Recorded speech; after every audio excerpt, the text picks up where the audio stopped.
पनिया ढारे हम आई बौ बैठैले ही भेजवा में गे जान शंखा पनिया ढारे हम आई बौ बैठैले ही भेजवा में गे जान आगे टूटल दिलवा दान करी दे बौले के जाई है दहेजवा में गे जान आगे टूटल दिलवा दान करी दे बौले के जाई है दहेजवा में गे जान ऐसन बोलिया बोले के कहे गोली मारा है कर जवा मेरे जान ऐसन बोलिया बोले के कहे गोली मारा है कर जवा मेरे जान अरे टूटल दिलवा कैसे लेके जाईबई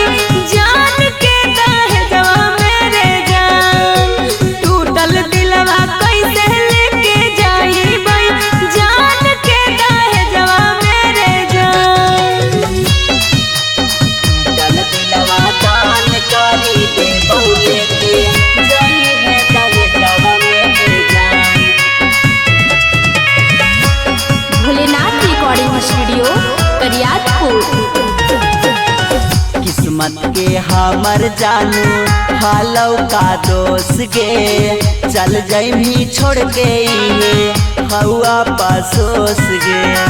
हवा पसोस गे सातो जन्म ले तोरा भूले न पाईबो तोरे नाम के सेनुरा सब दिन लगाईबो सहल कैसे जाई तै दरदिया दे के जैमी कामे जवा में गे जान सहल कैसे जाई तै दरदिया दे के जैमी कामे जवा में गे जान आगे टूटल दिलवा दान करी दे बौले के जाई है दहेजवा में गे जान आगे टूटल दिलवा दान करी दे बौले के जाई है दहेजवा में गे जान टूटल दिलवा दान करी दे बौले के जाई है दहेजवा में गे जान भोलेनाथ रिकॉर्डिंग स्टूडियो करियातपुर दिन रात करबौ हम रो रो के याद गे कैसे हम रहबौ तोरा गेला के बाद गे गेला के बाद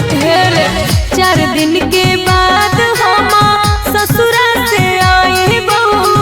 अरुण धर्मेंद्र कैसे नजर जुड़ाईबो आगे सुनल नाही जैतौ तोरो बोलिया लिख के भेजी हम मैसेजवा में गे जान